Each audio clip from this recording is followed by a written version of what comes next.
Time now to talk about something fun, bidding at auctions. It's great to check out what's available, and Sarah Campbell Drury is here. She is an accredited appraiser with Case Antiques Auctions and Appraisals, and is back with us now for a bit more information. Good to see you. You too, Leland. All right, we're getting into that time of the season where I guess there are some estate auctions that are going on. Number one, I guess, what are some of the things that we should be on the lookout for? Okay, well, auctions are great. They're not just a great place to find a bargain and a great way to spend some time. They're very entertaining. You can find bargains, good way to sell things too, so it's a win all around.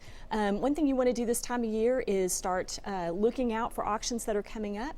You can get on Facebook pages, get notified by email or by snail mail. Okay. And then once you find an auction, I suggest that you go to the auctioneer's website. Most auctions now are going to have websites, and they're going to show you how you can bid at the auction, what the terms of the bidding are, and best of all, you get pictures of some of the things that are going to be coming up at auctions. Now, we've got a couple of examples here. Let's start with the pieces of furniture. You're saying right now is a great time to buy furniture, and part of that is because some older folks are downsizing right now? A lot of older people are downsizing, moving to smaller quarters. They can't take everything with them. Okay. So what that means, a lot of furniture is coming on the market right now, and so you can get a great deal on something like this, built in 1910 in the arts and crafts style. There are reproductions floating around of this type of furniture. You can buy the real thing for often cheaper than you could buy a reproduction when you're buying at auction. Wow. We've got something like this coming up in our July 18th auction. It's going to start around $300. Okay, fantastic. Now, for folks who are looking for art, you tell me that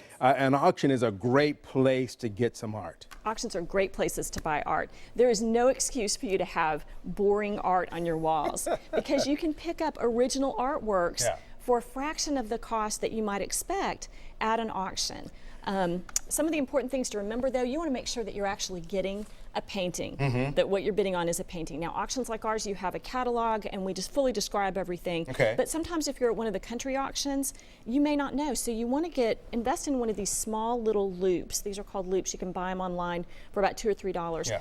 But under this magnification, you can hold it up and you can actually see the brush strokes. If instead you see a series of little dots, that means it's a recently reproduced print. Okay. And that's okay if that's what you want, but if you're buying a painting, if you think you're buying a painting, you want to make sure it really is. This is an original etching.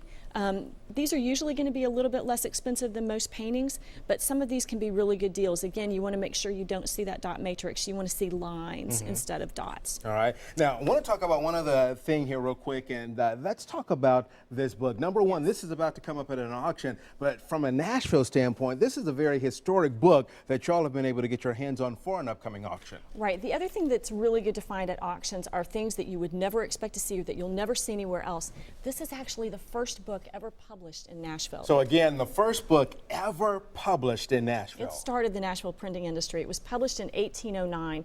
It's actually not all that interesting in terms of content.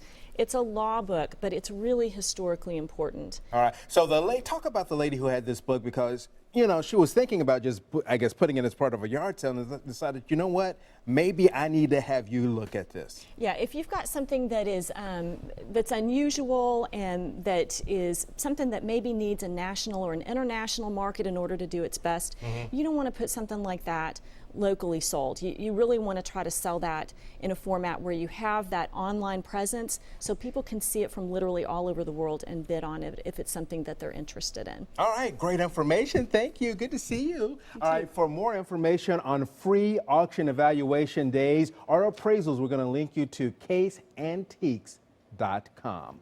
Back with a check of the weather in the 7-day right after this.